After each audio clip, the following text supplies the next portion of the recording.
Yum, yum! Hey, this is Wes. In this video, I'm going to show you how to create this wood pattern here in Substance Designer. So let's get started by just clearing all of these nodes here, and I'm going to come over to my scene and just reset this for now. So I'm going to get started by just creating some noises. So the first thing I'm going to do is create an anisotropic noise. So we have this node, and I'm going to come over here to my parameters, and then I'm going to set this rotate value here to true. Now, these lines are a bit sharp, so I want to just slightly blur these. So I'll hit the space bar, and if I do a search for blur, you can see that I have a few options: blur, high quality, and just blur. I just want to use this regular blur. It is lower quality, but it's cheaper to compute. And like I said, I'm just going to soften these lines up a bit, so the quality is not really very important at this stage. Now, the next thing I want to do is add a warp. And here for the input, I'm going to use this noise, and now I need to create a gradient input. So here I'm going to do a search for this Perlin noise zoom, and I'll plug this here into the gradient input. And so here's what we have just by default. So I'm going to lower this intensity value quite a bit, and then maybe play around with the distance here. So maybe try something like this. All right, I think this will work for what we want to do. All right, so here's one stage of this. Now, the next thing I'm going to do is a search here for wood, and there's two noises here, a wood fibers 1 and 2. I'm going to use this wood fibers 1, and I'm going to blend this into the result of this warp that we just created. So we'll create a blend node, and let's take our wood fibers in the foreground, our warp in the background, and then for the blending mode, we're going to set this to multiply, and then we're just going to kind of feather this back by just dropping the opacity. So if I zoom in, you can see that we start to get some of this kind of wood fibers look. Now, I want to kind of process some of the value range of this guy. So what I'm going to do is select my connection line and then just click the levels to insert a levels into here. And let's go back to this levels and then just make some adjustments. So here I'm just going to make a gamma adjustment, maybe just play around with the contrast here a bit. So let's do something like this here. So this is going to be kind of like the wood fiber stage of this. Now, the next thing I'd like to do is start to create some of these vertical crack lines.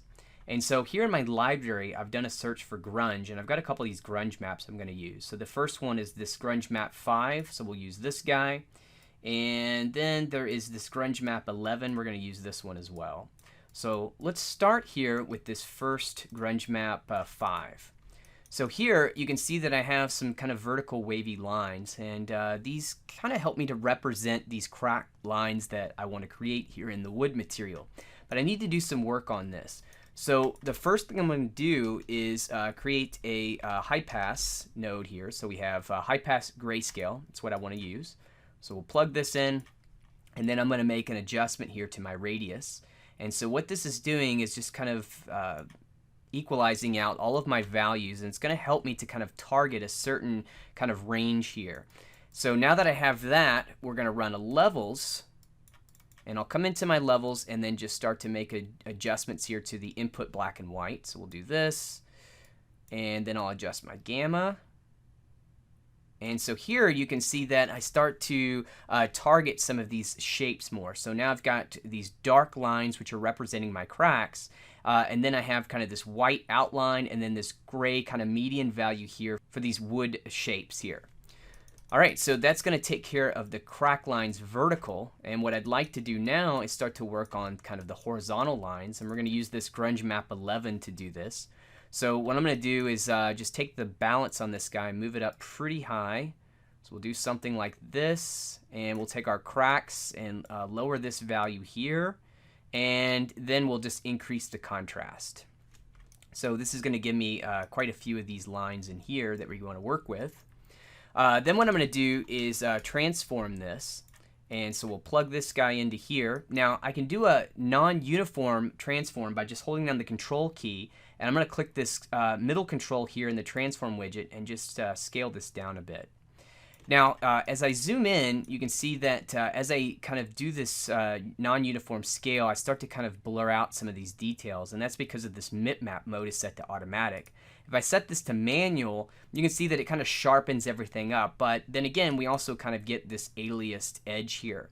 So what I can do is kind of soften this by just changing the bitmap level manually. So here if I set this to 1, you can see I soften it up. If I were to set this to say 2, again it kind of blurs a little bit more and so on. So what I'm going to do now is just set this to 1. And kind of what this control allows me to do is kind of get 2 for 1 in a sense. Like instead of having this transformation and then adding another blur after that to soften that, which is another node that has to compute, I can actually perform the transform and then use this bitmap mode to manually kind of blur using bitmaps these edges to kind of, you know, anti-alias this a little bit. So again, like I said, it's kind of a 2 for 1 thing there. You know, a blur and a transform all in one node. Okay, so that's going to take care of this shape here. Now, what I'm going to do is just create another transform here. So here's another transform, and then I'll plug the result of that grunge map into the second transform. This time I'm going to do a uniform scale, which is to hold down the shift key, and then left click this corner control, scale this a bit, and then rotate it like this. Now, as I'm doing these transformations, if I hit the space bar to view my tiling, you can see that this is breaking the tiling here. It's not super apparent with the type of noise that I have, but it is breaking this pattern. And so that can cause a lot of problems. So you want to be really careful over that. In this particular case, it's not a big deal. But I'll show you in a bit when we actually transform this noise, it will be a problem and we'll have to fix that. So we'll talk about that in a moment.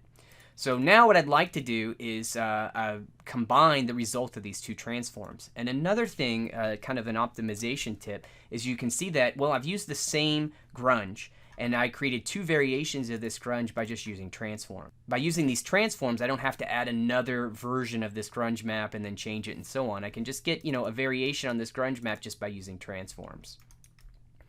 Okay, so now I'm going to create a blend here. So we'll use a blend, and we'll just put this here into the foreground background, and then for the mode we'll set this to multiply to kind of integrate these 2 transforms together. So that's going to take care of kind of these cracks here, and this gives me a kind of a like a crosshatch. So you can see we've got some, you know, just angled in different ways, kind of little cross-hatching type effect here, and we're going to use that, like I said, in just a minute.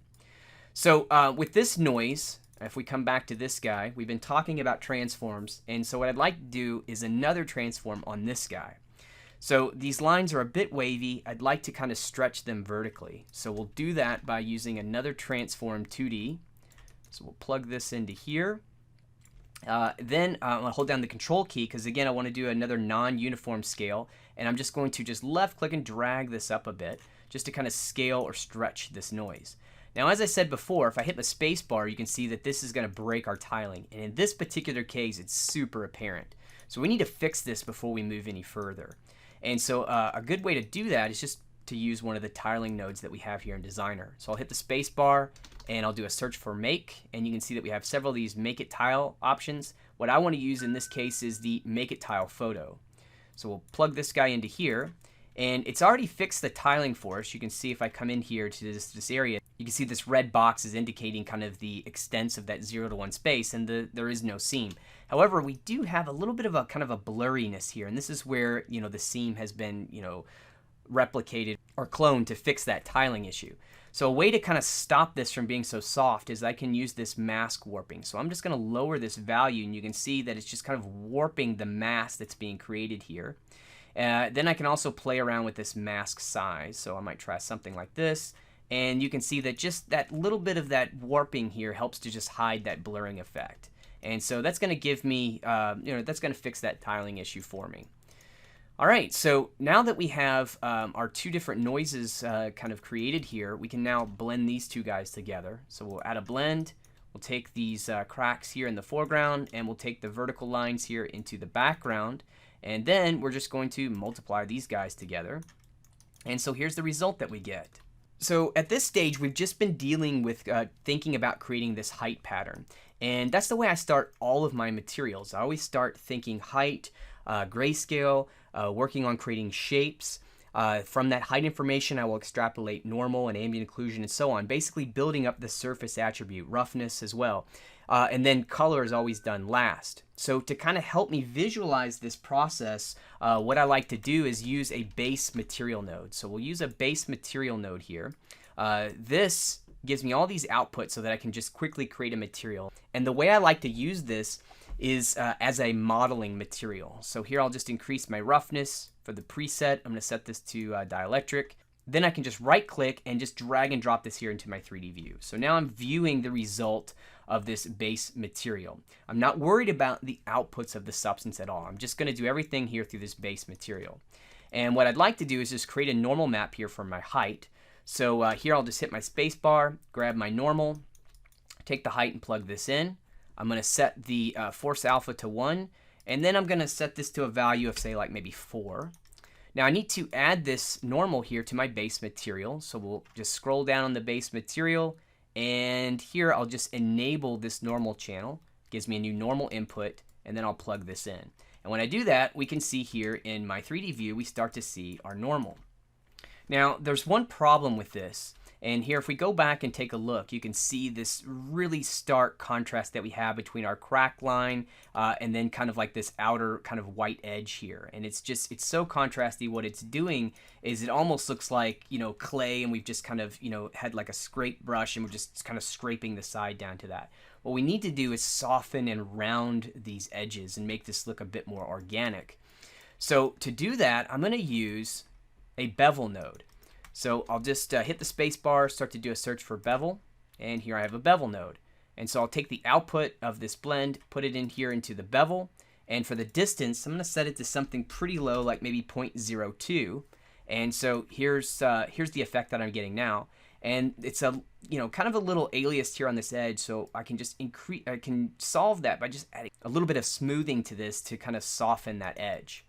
So now what we can do is take this result, this height result, and plug that into our normal. And then right off the bat, you can see that that produces a much cleaner, kind of softer, more dimensional effect to these wood shapes that we want to create. Now, if we take a look at this, though, we can also go back here to our high pass and adjust our radius now to increase kind of the size of these cracks. So I'll make just a slight adjustment here to my radius to make these crack lines a bit larger. And so here's kind of this wood pattern that we have so far. All right, so that's going to take care of kind of these crack lines that we've been creating. Now we want to take that original wood pattern with the fibers that we created earlier, and we want to integrate this here into our map as well. So, of course, what I'm going to do is just use a blend. I'm going to take this noise, plug it into the foreground, and let's take the result of our bevel's height, plug that into the background, and then we'll multiply this together, and then we'll just drop our opacity down quite a bit to get something like this. So now what we're going to do is take the output of this blend and plug that into our normal, and that just adds a bit more detail here for our wood. And of course, we can now come back and just play around here with this opacity value to see, just to get the right level of depth that we want for that wood noise. So I'm going to try something, maybe more like this here. All right, so here's where we are so far with this wood. Now, of course, since we have this base material and we're using this as our modeling material, what we can now do is go back to that base material and we can play around with things interactively like the roughness. So let's lower the roughness and see what some gloss is going to do for us here. Again, move my light around, just getting an idea on how my normal map's going to be affecting this lighting. So here I might increase that roughness a bit. If I want to also, I can start to kind of change my colors interactively. So here, maybe we can just play around a bit with just trying to get kind of like a brown color here for like the wood.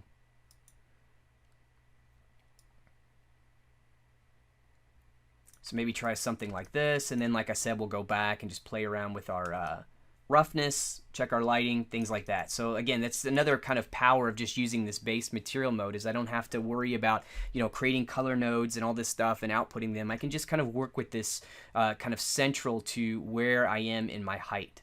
All right, so far this is coming along okay. There's one other thing that I can do to this to really make this wood kind of pop. And so to do that, I'm going to create an emboss node. So I'll just start to search for emboss, and we have this emboss. Now, we have an input and an intensity, so I'm going to take the output of this blend and just plug this into both of these inputs for this emboss. Then I'm going to take the highlight color and drop this down quite a bit. And then I'm going to adjust my intensity, and then also just kind of rotate this around until I can get an angle that really just kind of helps, bring out, or like I said, kind of punch up, some of these small kind of wood shapes that we're getting in here. See these little kind of fiber shapes that are really starting to come out, and it looks more like kind of like a wood pattern. So just again, playing around with this, maybe I'll try something like, I don't know, maybe something like this here. And again, we can just kind of mess with some of these settings, the highlight color, and so on. So let's try something like this, just to kind of show you before and after. This is what we had before, kind of soft and flat. Now we have our emboss. Boom, it starts to look a lot more like wood at this stage. And this is a really detailed height map that we've been working towards. So like I said, that's kind of the goal. We work towards creating our grayscale height map, our shapes. Once you nail down like the shape of your height, and then you nail down things like the roughness, making color, and those other types of layers to your material are going to be a piece of cake. So here we have that emboss. Let's feed that into our normal. And so here's the result. Really intense now at this stage. So we might want to come back to our normal and just lower this quite a bit. Go back to our emboss, adjust kind of the intensity value to that. So it just becomes a matter of kind of tweaking some of these values. So I think that's probably going to work for me there. So now I have my normal map, and like I said, our height, we're going to extrapolate a lot of other maps out of this. What I'm going to do is now do a search for the horizon-based ambient occlusion, so this here, and we'll add this guy in. We want to take our most detailed height that we have, and we want to feed that into this ambient occlusion node, and just like that, you can see the ambient occlusion it creates. So here, I'm just going to lower this height depth quite a bit. So we'll try something like this, maybe even play around with the radius. I think that's okay. So you can see the level of detail that we're getting right from this horizon-based ambient occlusion. It's really good. So we can come back here to this base material, and I'll enable my ambient occlusion and then feed that into the AO channel. And so now we've got that AO into feeding into our material. So originally with this video, I thought I would just stop here at this height output. We could use this height as our wood pattern and would be like the basis for other materials. But you know what? While we're here, let's just finish this out. Let's just make just like a full material here with this base material node that we have. So, like I was saying earlier, I always start a normal, height, ambient occlusion. So I have all these values here. The next thing I want to do that's super important to a material and describing its overall surface attribute is this roughness. So what I like to do is try to derive the roughness from a lot of this kind of rich detail information that I've been working on so far. And a lot of times I'll just use the ambient occlusion to do this. So what I'm going to do at this stage is just to create an invert grayscale node on my ambient occlusion. And so this is going to kind of put more of my roughness value in some of these kind of occluded areas like this. And then I use this histogram range node. And so if I just plug this guy here into the histogram range, and if I set the range up to 1, you can see that I get exactly the same effect. And now what I can do is just use this position slider as a way to kind of dial up and down kind of my roughness. So here I'm going to set this up to a value something like pretty high. So this is going to be pretty rough. So this is just a real kind of quick and dirty roughness map that we created here. So let's go back here into our base material, and we'll come down to our roughness input, and we'll enable this. And then we'll take our roughness and plug that into the roughness input. So here's what we have. Let's go back to that roughness, and then now we can just kind of interactively tweak this roughness slider here. So let's do something like that. And so here we have some roughness that's based on the height detail and occlusion detail that we've been working with so far. All right, so that takes care of our roughness. Next, we'll just finish this out here by taking a look at maybe adding some height. So let's talk about that. So what I'm going to do here is change my shader from material. Let's see, go to definitions, physically based metal rough. Instead of parallax occlusion, I'm going to go to tessellation. And you'll see that we have a tessellation and a scale factor. Now we can use our height to kind of drive this scale factor, but as it stands right now, this is super noisy. And what I like to do is use the height to represent kind of the silhouette of the large form shapes that I'm creating. And then all of the kind of high frequency detail is always going to go inside this normal map.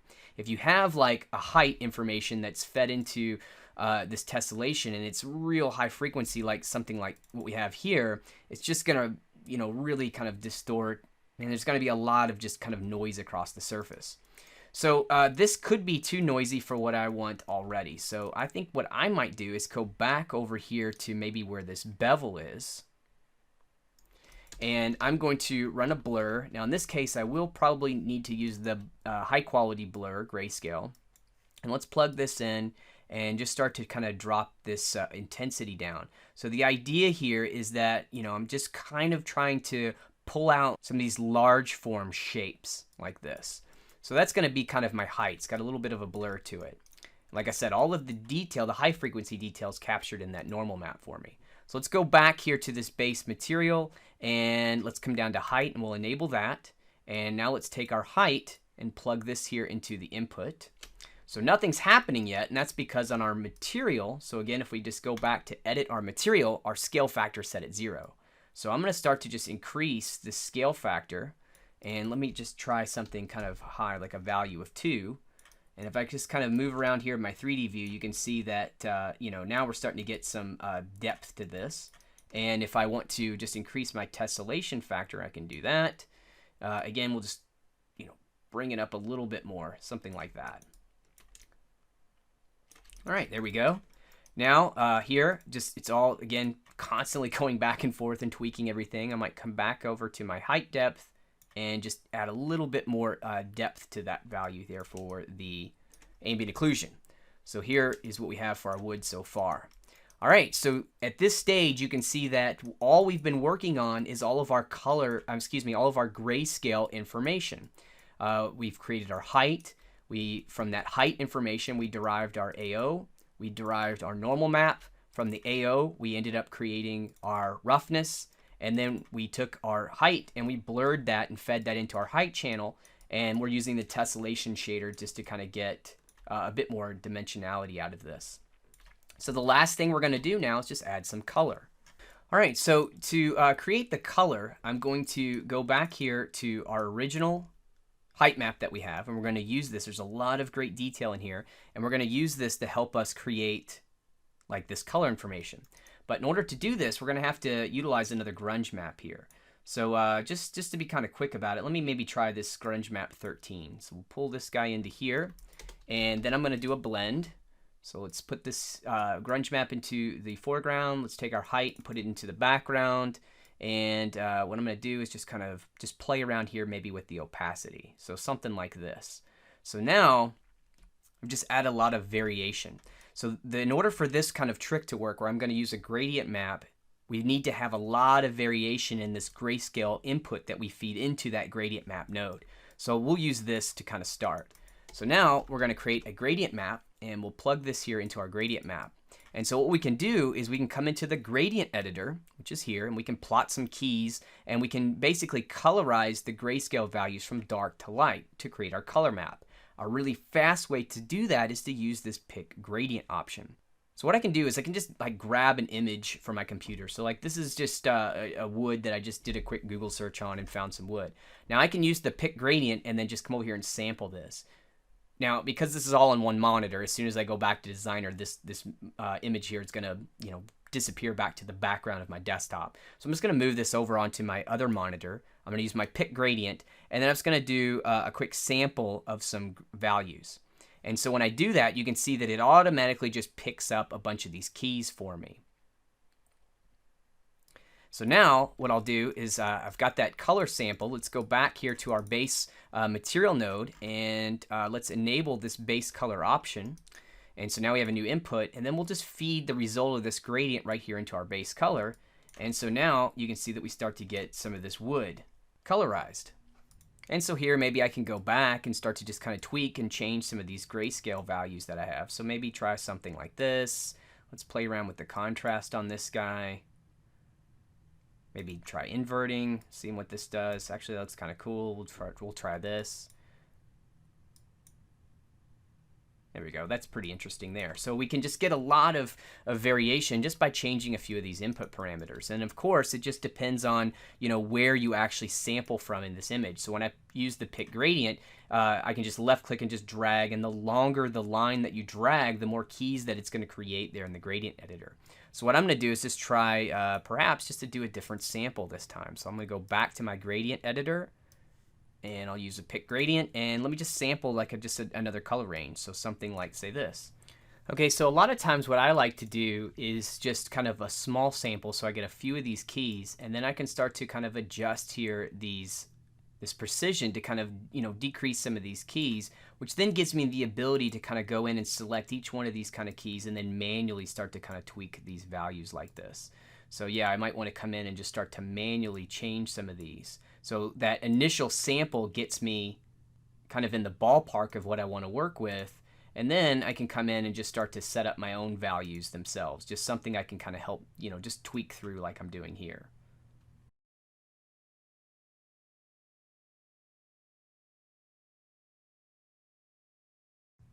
Okay, so maybe something like this, and you can see again, like I said, I use that original image to kind of help me, get a nice kind of color palette very quickly. Use the precision to knock some of these keys down, and then I'm just kind of manually tweaking the values here. So now I've got a color map that I can work with. And so here you can see that we have an entire kind of base material ready to go without too much work at all. So let's just say now that I have this done, if I want to create outputs for this, kind of a trick, since I already have these outputs as part of this node, I can just right click on this and I can come over to create, and I can create output nodes. So when I do this, create output nodes for these hidden selectors. Some of them are hidden, like I had glossiness and things, so I didn't need to do that. I should have said no in that case. But what that does is just creates all the outputs that I need and already connected. So I've got like my base color, my normal, and roughness, metallic, AO, and so on. And so that's going to wrap up this tutorial on creating a wood pattern and how we were able to take that pattern and derive a full material here in Substance Designer. Yum, yum!